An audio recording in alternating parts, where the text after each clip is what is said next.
Welcome to Like a Boss. On today's episode, we are featuring Mr. Mitch Korman from Korman and Company. It is an episode you absolutely will not want to miss, as we are talking about all of the legal perils that can come into play in a real estate transaction that are often not considered until it's simply too late. For nearly a century, Bosley has been helping to shape the landscape of Canadian real estate. This podcast is an extension of that legacy, our way of staying connected to what matters most to you. Join us as we sit down with leading voices from across the industry and beyond to explore the ideas, trends, and stories that move real estate forward. Whether you're an agent, investor, homeowner, or just curious about the market, there's something here for you. Hello, everyone, and welcome to Like a Boss, the podcast where we bring you real conversations with people shaping the real estate industry. I'm your host, Kristen Bosley, president and broker of record of Bosley Real Estate. Welcome, Mitch. Thanks, Kristen. Happy to be here. Thank you so much for joining us today. So, we're just going to have a chat, all things legal, but I do want to start off by getting to know you a little bit. So do you mind if I ask a few deep and personal questions? Fire away. Amazing. How did you end up where you are today? Good question. I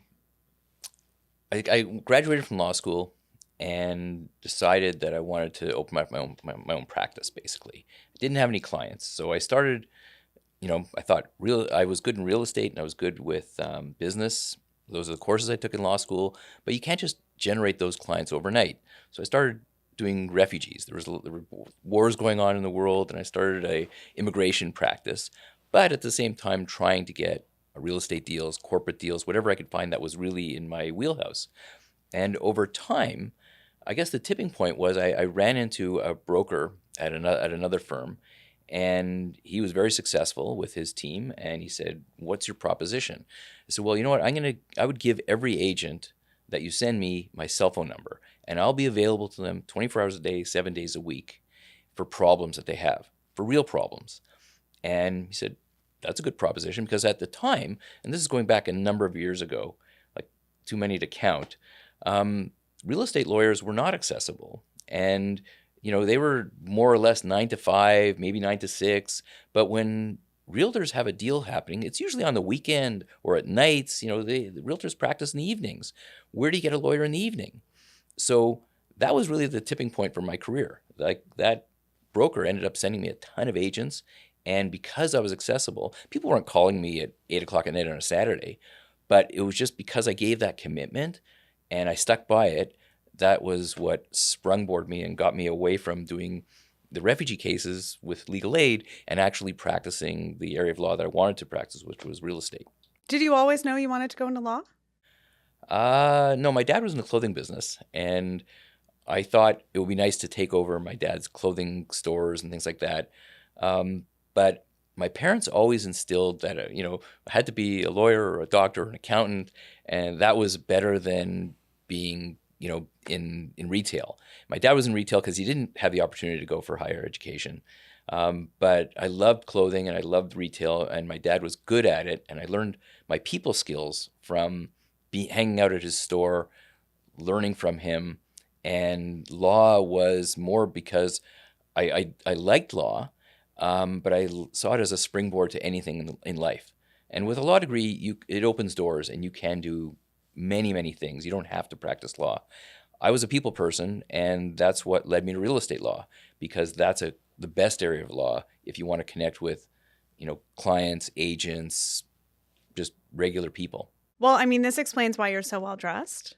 So thanks. Good on you. And yeah, I agree. Every lawyer I talk to says at some point in the conversation, well, law opens up many doors, right? So that's great. And then just, one of my personal questions that I like to add, what brings you joy in your day? Joy is brought for me in helping people. It's, the types of stuff we do in law, in real estate law, is kind of boring because it's very transactional. But with the volume that you're doing, every once in a while you get a situation or an agent that really needs to be helped, and you end up being the hero, saving the day. That's actually what brought me to, in the beginning, to refugee law, was because you were the champion of whoever you were trying to help. Criminal law was not for me, but real estate, by fixing a deal that's in trouble, by finding the financing that you can't otherwise find, by doing giving an agent a clause that makes the deal happen when otherwise it wouldn't happen, and gives the client peace of mind. Those are things that that are great. And going along with that is the ability to educate. Being able to help people in learning and bettering themselves in their skills. Primarily the agents. That's what keeps me going.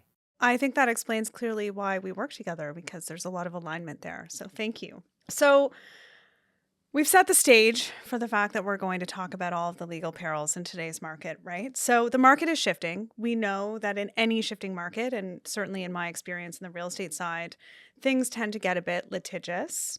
So, there's a lot more complexity, a lot more caution, and a lot more risk. So can you tell me from your perspective why you feel that more issues are showing up, more legal issues, and if there's anything we can do to get ahead of them?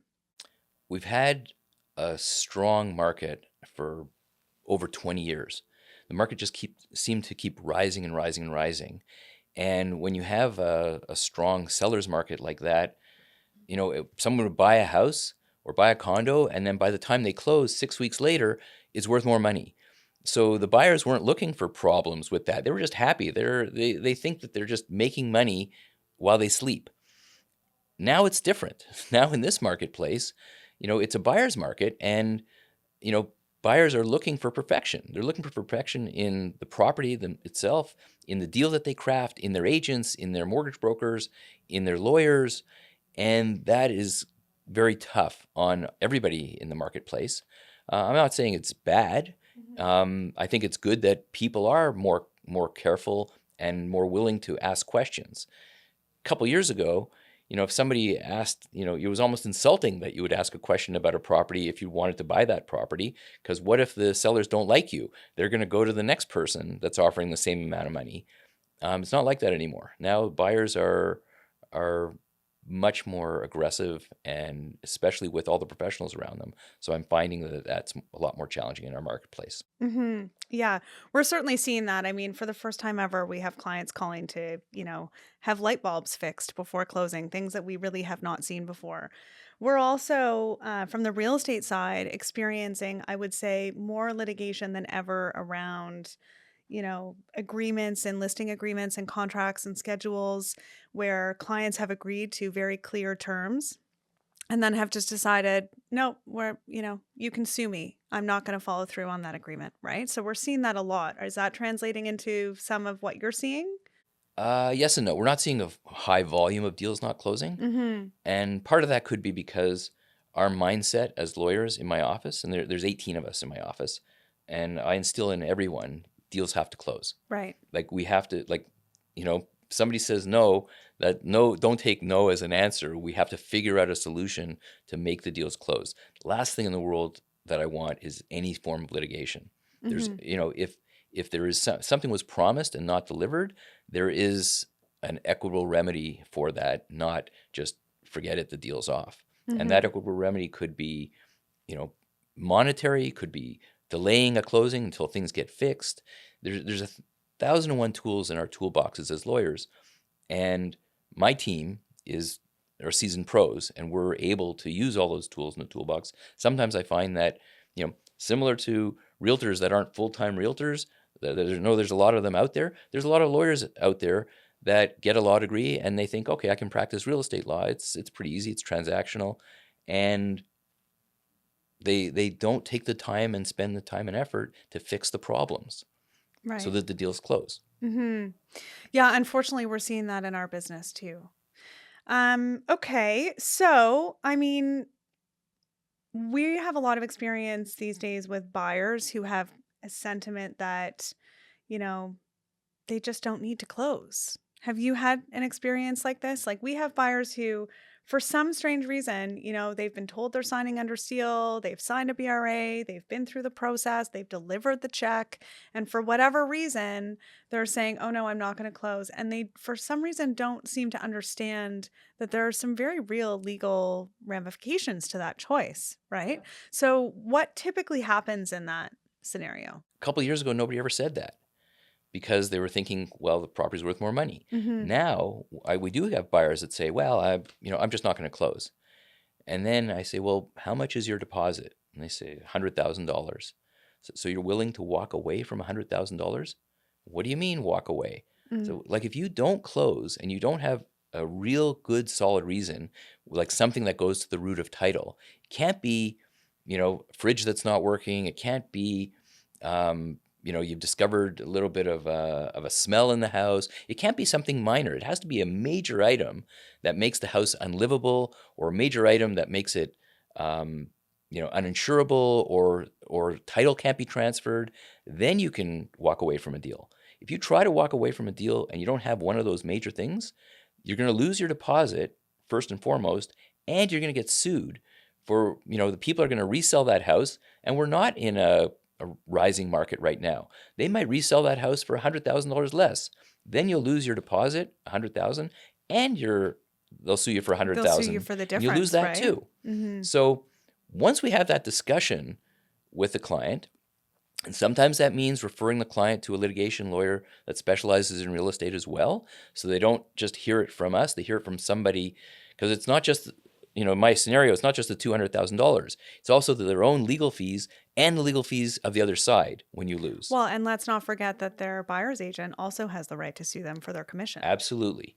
Yeah. So now it's not $200,000 anymore. Now it's $300,000. Mm-hmm. So what they're thinking might be $100,000 loss, or they might be thinking, well, it's something that can be negotiated. You're running the risk of losing all that money. And there's tons of case law where people have lost all that money. Mm-hmm. So once we discuss all this with the client, usually that talks them down from the edge, and they say, well, what's the real problem here? Why is it that you don't want to close? And it's usually because some things that they were promised. I said, you know what? You're much better off just closing. And yeah, you are in the right. You were promised a working fridge. You were promised whatever else. And you should sue them after you close. We'll close under protest, and then you'll go to small claims court, which, has a high enough jurisdiction. You can sue them in small claims court. And chances are you'll win a small claims court. Mm-hmm. Or you'll settle quickly. They need, the other side usually just needs to know that you're serious about it, and then things settle. Well, and in small claims, correct me if I'm wrong, but in my experience, which seems to have been plentiful these days, the adjudicator, the judge in that experience, really pushes settlement, like very hard. 100%. Yeah, they don't want to take it through the whole process. So it usually is quite successful in one way or another. Yeah. So the legal pitfalls, buyers and sellers, I'm sure you see some commonalities and threads in your transactions. What do you find typically is something that gets overlooked that will end up in an issue? It's about managing expectations. Yes. Trying to understand what's important to the client on both sides. I had one recently. It was an estate sale, and the seller is managing this estate, and it was adamant that their property was a double lot. Why? Because her father always said, this is a double lot. Her father actually had 2 tax bills on this lot. And a municipal tax bill doesn't mean it's a double lot. It could be for a myriad of different reasons. In this case, when I actually did some research, there was a garage at the back of the property, and it was separately assessed because at some point it was vacant land, and so they didn't want to have it assessed along with the house. And it didn't matter. It didn't make the house into a double lot. You can't build 2 houses. It's one lot. You can only have one house on it. But they were adamant that this is a double lot, and they were telling the agent, you got to list this as a double lot. My father always said this is a double lot, and you can't. The agent can't do that. You have to look at land registry. Yeah. Right. So which we did, and then we told the client, this is the way it is, and just because you have 2 tax bills doesn't make it a double lot. But it took a long time to convince the client that this is how it should be listed. And also the pitfalls if you list it incorrectly. Not only do you run the chance of getting sued, if you list it as a double lot where you can build 2 houses on it and the buyer can't, the buyer may not close, or worse, the buyer will come back 2 years later and say, hey, if the market's gone down, hey, you told me that this is a double lot, I can only build 1 house on it, or I can only have 1 house on it. I want my money back. Right. At the same time, the agent is being pressured by the client. The agent runs the risk of getting not only sued, but also getting fined by RICO because, the agent can't just listen to the client. No. The agent has to do their due diligence and list it correctly. If it's listed incorrectly, agents in this day and age of TRESA, they're being held accountable for everything they put in a listing. Well, and I think this is one of the parts of confusion that a lot of agents struggle with, and particularly part-time agents that, to your point, don't necessarily understand.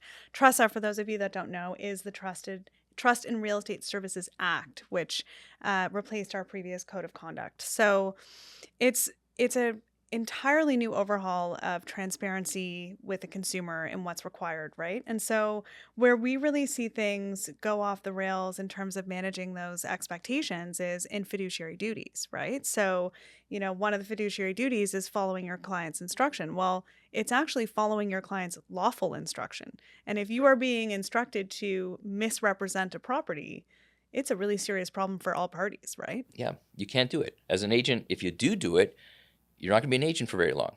Right.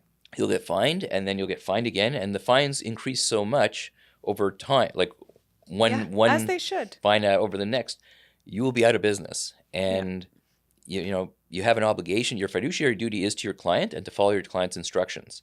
But if your client asks you to do something that goes out of the boundaries of your professional duties, you have to fire the client. You have to say, "I'm sorry, I can't act for you."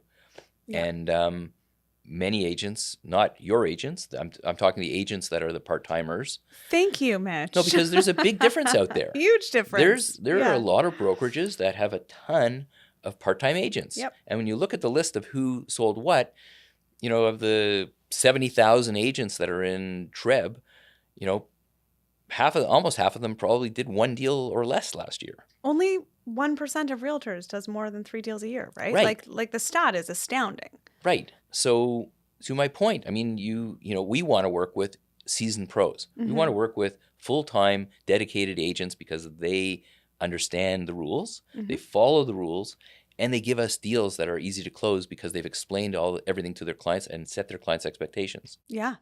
And I think that you can be 100% confident that those expectations have been managed and that everything's been done clearly and with transparency, right? Okay, so I mean, managing expectations is key. I talk about this with our agents all the time, having a very clear understanding and documentation of the fact that you have gone over and above to make sure that your clients understand that you're signing under seal, that it's a contract, that you can't just walk away. So, I mean, sometimes there's only so much you can do, but certainly with TRESA, it's becoming more and more significant to make sure that you're documenting those conversations. So I know that managing those expectations is critical for ensuring that we don't have legal issues, but if we're going to turn to the condo market, am I wrong in assuming that perhaps we're seeing more legal issues in the condo market today than we are in the freehold segment? Condo market is a market that's very different from the house market. Right. Let's start with the new condo market. Yeah, because there's a distinct difference between resale and pre-con, right? Yeah, the pre-construction condo market is, it seems like it's in tatters. Every day we're having clients that just don't want to close, that can't close. They put lots of money down on a property 4, 5, 6 years ago, and now they don't. Some of them don't have the ability to close. Some of them just don't want to close. And keep in mind, a lot of our clients that are in this game, and I call it a game because it's a very speculative thing. So, my heart sometimes bleeds for them and sometimes not, because some of these clients have been doing this for 20 years and have bought pre-construction and assigned it and made good money and did it again and again and again. It's like musical chairs. And then they forgot it was a market. Yeah. Right. And the music has stopped, and now they're seeing that their deal's underwater and they are going to lose a lot of money. There's an answer for those people, and the answer still might be to assign it and just take the loss. And a lot of people that are investors, if you're a real investor, you will just take the loss because you can, when you think about it, it offsets all the other gains that you've had over the past. It's hard to swallow, but it's a necessary thing to do. Other people are just saying, well, I just won't close. That's a riskier thing to do because if they just don't close, you don't know what the builder's reaction is on the other side. And, what the builder's reaction could be is the property gets sold to somebody else, but it doesn't have to be sold right at this moment. It could be sold a year from now to someone else. And the builder is going to sue you, not just for, going to keep your deposit, that's a given, but sue for the occupancy expense. Occupancy expenses are huge because you're paying at interest rates that are prime plus 2 or something like that until the property is ultimately sold. So, when these people bought, interest rates were, prime was almost 0, and now prime is 4.95. So if you're paying occupancy expenses like the balance due on closing at 6.95 for an unlimited amount of time, plus all the other occupancy expenses, the taxes, the common expenses, that loss can double and triple by the time that unit's actually sold. Because don't forget, the builder is not going to try to sell that unit ahead of other units he has. The builder's going to try to sell that, sell the units that he's got that he never sold the first go around. So it'll be put down on the list of things to sell, and time will go by. And unfortunately, the lawsuit is going to be huge when it actually comes to pass. And I mean, in fairness, that's assuming that the developer's in good standing, right? We're seeing tons of developers go bust in this market. So if you were to switch the sides, what happens when you're a buyer that's purchased into a pre-con development and the developer goes bust and the development never gets built? You get your money back. Okay. That's the good news. Maybe. Because no, you do because. Well, I shouldn't say 100% of the time, but deposits are insured by Tarion and up to a certain amount. And if you go over that amount, then the funds should be insured by a life insurance company or that has a bond on it, like that funds that are in that lawyer's trust account. Okay. So in theory, you should get, in the absence of a fraud, you should get all your money back. Will you get interest on it? Yes, there is some interest, but again, when interest rates were nothing, the interest is almost nothing. But you lose your opportunity cost. So you could have had, your $100,000 deposit could have been tied up for 5 years, and had you invested that money in T-bills or in the stock market or anything else, or another property that actually did close, you might do better. But the money is predominantly secure, safe. in safe. In that scenario. I mean, the media is full of everything going on with the pre-construction world right now, right? I think I read an article in the Globe the other day about Tarion suing one of its own developers, right? It's getting very aggressive out there in the pre-con market. But with every unfortunate situation, there is a fortunate situation. But we never hear about those. No, you don't hear about those. But the savvy investor that wants a great condo in Yorkville to rent out, to have a pied a terre, for whatever reason, and didn't want to spend $1,600 a square foot, can now get that condo for $1,000 a square foot. Yeah. And rest assured, when the market turns and becomes positive again, and it will quickly, that unit's going to be worth $1,600 a foot. I saw it with the Ritz-Carlton years and years ago. I remember there was a bunch of leftover units, and when the Ritz-Carlton was built, there was a soft time in the marketplace. I don't remember how long ago it was, probably about 15 years ago.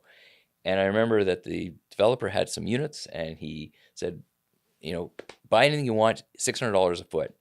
And everybody that bought those, within 24 months, they made a ton of money. Because laughing. I say this to people all the time. I get, one of the most frequent questions that I get asked by people in my network is, should we invest in the condo market? Should I buy my child a condo? Should I, first time buyers, or like, is now the time? Are we at the bottom?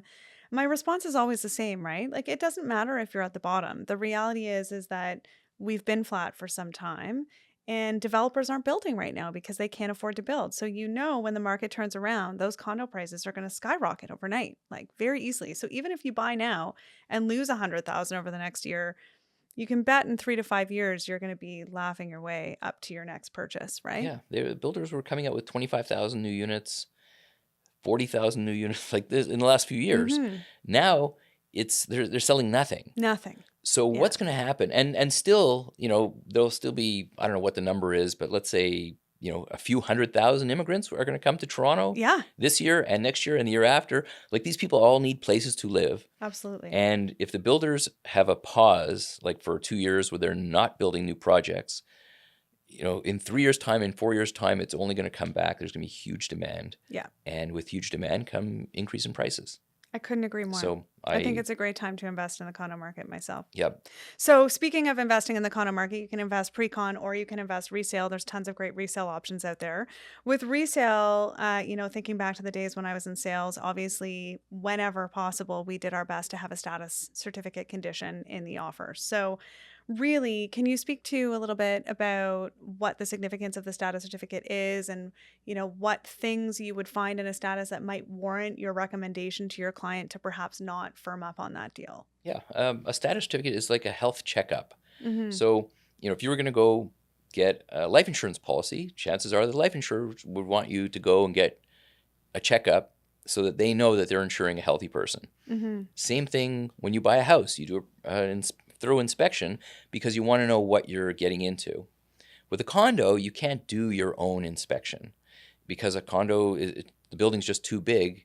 But fortunately, there's legislation, the Condominium Act.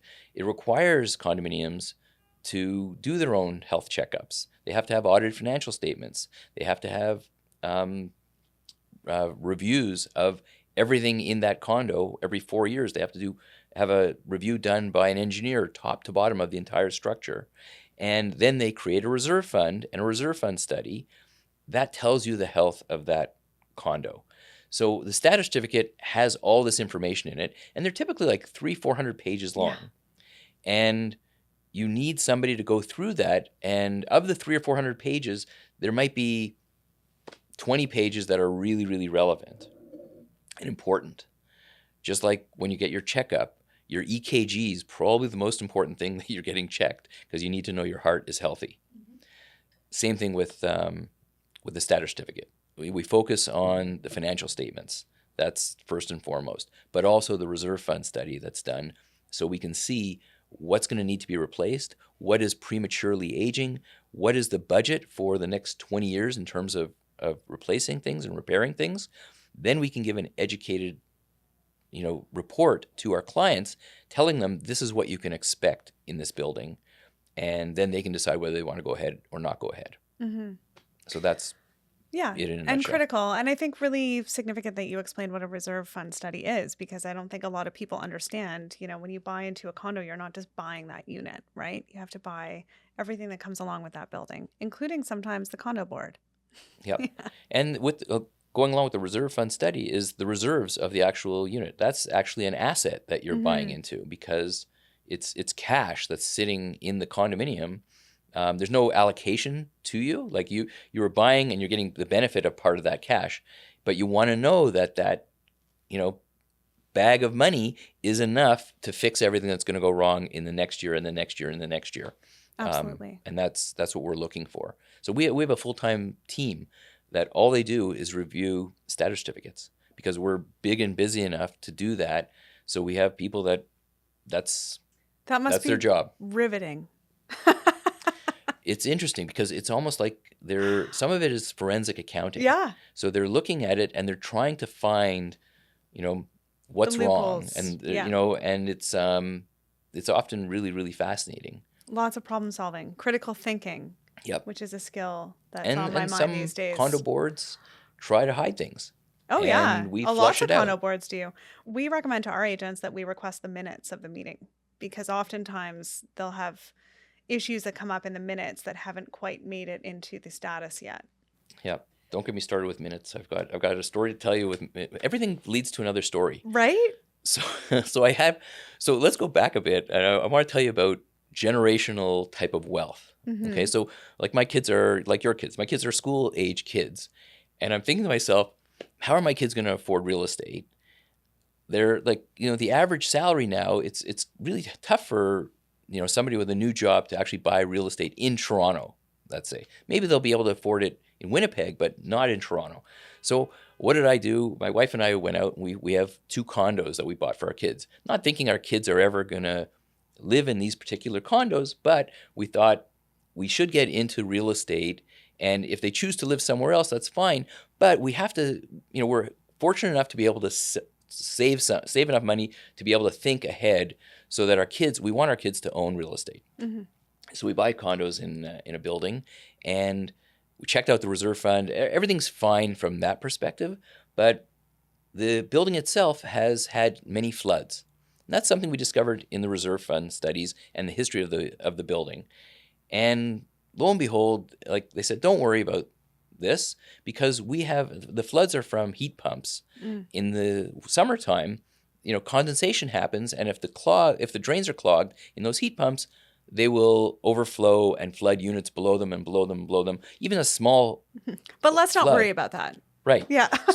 So this is, I had a flood in one of my units Yeah. last week, and I'm very disappointed about it. Why? Because in the minutes of the condo board, this is getting back to the minutes. The condo board had minutes from February where they approved that they were going to have a company come in and inspect every heat pump in the whole building, as they have for the last 10 years. Right. Every year they do it. It's all approved. They've set aside the money. The management didn't hire a company to do it. I just got notified that the company's coming in at the end of June. Well, end of June's too late. The company has to come in April before it gets warm out. Yeah. So I had a flood in my unit, and there were some other floods in the building because everybody was expecting these heat pumps to be inspected and drains to be unclogged. Like they go in with compressed air and they give a shot in the drain and everything's fine. But it's interesting what you learn from looking at the minutes. Yeah, we recommend it all the time. And then the other thing that the consumer doesn't typically know in the condo market is that when you have a situation like that, you're not always insured through the building, right? So your common element payment, you're paying into building insurance. Yep. But that building insurance only covers the envelope. So if you have any upgraded flooring or anything of that nature, you're going back to your own insurance company, right? It becomes much more challenging. So it's called a standard unit bylaw. So a lot of buildings got smart years ago. They figured, okay, we don't want to insure the flooring and the kitchens and everything. We're going to create a standard unit bylaw that says every unit in the building is just the concrete floor and the drywall and the windows, and that's it. Yeah. So bare bones. So that's all they're insuring in the building. Why did they do this? Because it brings down the building's own insurance policies. So when they're getting insurance, they're not insuring everything in those units, just the bare bones of the building. Yeah. So, somebody thought this up years and years ago, and it sounded like a good idea. But, with every benefit to the building comes a pitfall for the owner. Absolutely. So we explain this to every person. If there's a standard unit bylaw in your building, we have to explain to our buyers, they have to insure for everything in their unit. And it's a bit more expensive, but they have to do that. But please do it. Exactly. Right. So listen, we could sit here and banter back and forth all day about all of these different kind of ins and outs that lead to issues. But I think what interests me are like some real world examples of like title fraud and deals collapsing and stuff like that you've seen. So, I mean, fraud in particular has been in the news quite a bit lately, especially as it relates to title. So can you walk us through like what you've seen in that respect and how that would typically happen? First of all, fraud is not rampant in our world, but it did make the headlines a number of times in the last couple of years because, it's just somebody owns a property and all of a sudden somebody else is living in that property, or it was a vacant piece of land and somebody else fraudulently conveyed it. Lots of different ways. Or somebody has a new mortgage on their property that they never knew existed, and it's a real mortgage. So these are the types of things that are happening in our marketplace. And it's also foremost in front of us because I watch CNBC every day, which is like the stock market channel in the US. And one of the main sponsors is Title Lock, some company in the US and all they talk about is title fraud and people losing their homes. So, that stuff like that, when it's in the media, it becomes on your mind. We have great title insurers in the province of Ontario. And for all of Canada, for that matter. Most of them are based in the U.S., and they're very, very well capitalized. They're the ones that have to deal with the frauds. But it doesn't mean that whoever fraud is perpetrated against isn't having lots of sleepless nights and headaches. The worst frauds are the ones against the elderly. Elderly are really, really easy targets for fraud. The person that's already paid off all their mortgage, their financing, so their home is free and clear, and they're older. The fraudsters will impersonate that person. They find out about that person. They do a title search. They can see they have no mortgage. They can get, the birth date of that person. They can create fake ID. They can go into a bank and put a mortgage on that property that they don't even own. And AI is helping a little bit with that, don't you think? Yeah. Yeah. Yeah. With AI, it's amazing because you can impersonate a person's voice. It's wild. Yeah. So that type of fraud is out there. There was a big fraud in the paper or the news about somebody that left Canada. They moved overseas for a job, and they gave their property to a realtor to lease, and the realtor leased it, and then all of a sudden, a few months later, the rent stopped coming in. What happened is the people that leased the property impersonated the actual owner and then sold the property to somebody else. Oh my God. And, so fortunately, that property changed hands recently enough where there was title insurance. Keep in mind, title insurance only existed in Ontario, I think it's for the last 24 years. Okay. So if an elderly person, another reason they look for elderly people, if an elderly person owns a property for more than 24 years, they for sure didn't have title insurance. Right. So they're not protected for fraud. Anybody that's bought in the last 24 years, if they used a half-decent lawyer, has title insurance and doesn't really have to worry. So that's kind of interesting. If you're an elderly person, as you say, and you've paid off your mortgage, is there an opportunity for you to go to a lawyer and purchase title insurance separately? Absolutely. Okay. And it's not just for the person that didn't have the title insurance. Mm-hmm.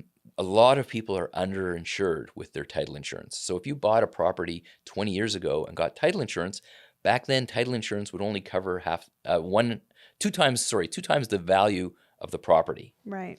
So you buy a property for $500,000, they'll cover up to $1 million of loss. Well, in 20 years, that $500,000 property, if it's in this neighborhood, is now worth $2 million. So, even if a fraudster happened, the coverage would max out at $1 million. Right. So for those people, for anybody that doesn't have title insurance, I tell them, get title insurance. And they call us up, we get them a policy. It's not expensive.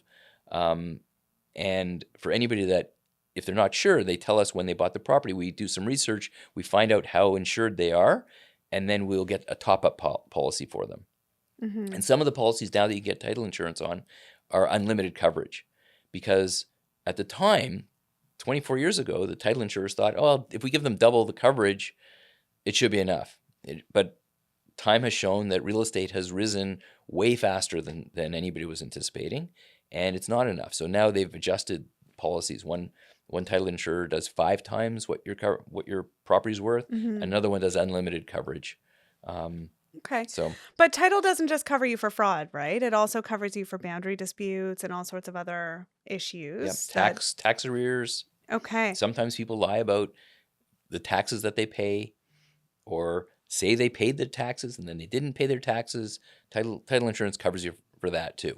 Okay. Interesting. So are you seeing in today's market a lot of, boundary issues with any of your clients with properties that require title insurance, or illegal renovations is something that we see fairly often, Yeah. renos that were not done with permits? What does that look like? We had one not too long ago where client buys a house, and the house is a typical house, but it has a laneway in the back. Mm-hmm. And people are often thinking now about laneway houses and Garden things like that, suites garden and- suites. yeah. So the client starts investigating of whether he can put. The neighbor next door has a 2-car garage, and this is on a 25-foot lot, basically. So the garage pretty much uses up the It's a big entire garage. back of the house for his neighbor's house. And so our client is investigating, what can he do with his house? Can he build a 2-car garage like his neighbor? Can he build a laneway house? And lo and behold, he does some measuring, has a survey done. Turns out that 2-car garage is built 2 feet onto his property. Mm. So now it's worse than just the 2 feet, because now he's got a much narrower lot that he has to work with. He can't build a 2-car garage, or he's got to build a smaller than 2-car garage. Can't build the laneway house that he would like to build because there's rules about the size of property you have, and it's a big problem. So we go to title insurance, and at the end of the day, title insurance basically paid him for the value of the 2 feet. And it was Okay. significant. It was Yeah, it $80,000 would be. for that 2 feet. Not that 2 feet is necessarily worth $80,000, but in that scenario, it is worth $80,000 because that 2 feet was prohibiting him from building a 2-car garage, which is very valuable to anybody that's buying a house. 2-car garage is much more valuable than 1-car garage. So title insurance paid not only for the decrease in value, but also paid for his legal costs. And title insurance also covered the neighbor's legal costs because the neighbor didn't build that garage. It was the previous owner that built that garage. So the neighbor had no idea that they were sitting on a property that had an illegally built garage on it. So their title insurance covered them as well. Okay. So between the two title insurance companies, they figured out a resolution that made everybody happy. Yeah. And another resolution could have been the garage gets torn down and rebuilt. Yeah, we see that a lot with renos. But so the moral of the story really is you buy title insurance. Title it's like the insurance number saves one the day. insurance policy you should have. Yep. Yes. The most common thing with title insurance is tax arrears and then next to that might be building or zoning infractions or something. The frauds are the least common, but if you have a fraud happen to you, it's the biggest detriment. Right. Because the frauds are in the hundreds of thousands of dollars, sometimes millions of dollars. So that's what you get title insurance on every deal. Okay. I have a couple of rapid fire questions just to close us out, if you don't mind. Okay. So if you were to do a TED Talk, what would you do a TED Talk on? You have a lot of knowledge. My TED Talk would be on, a lot of people talk about following your dream in terms of your work life. And it wouldn't be about following your dream. It would be about putting yourself in a position to achieve the dreams that you want. So, I went to law school because my parents thought I should be a doctor or a lawyer or an accountant or, something like that. It wasn't that I dreamed about being a lawyer, but I recognized early on that if I have a law degree, it would open up a lot of doors for me. And it has. And I think that I would like to talk to young people about, it's not about what you are or what your profession is or what you're graduated as. It's what you choose to do that enables you to have the life that you want. Yeah. Sometimes that job that you don't think about can lead to a lot of other great things. And, so the lesson is just don't worry about the profession or the job because one thing will lead to another and lots of different things can lead to a great life. Amazing. Mitch, thank you so much for your time with us here today. It was a true privilege, and I really appreciate the stories and insights shared with us. Until next time, I'm Kristen Bosley, and this has been Like a Boz. Thanks so much for tuning in. If you enjoyed today's episode, be sure to subscribe, leave a review, and share it with someone who might find it valuable. We've got more conversations coming your way with incredible guests across design, finance, wellness, tech, and more, all through the lens of real estate. A special thank you to our set design sponsors, Stage Right.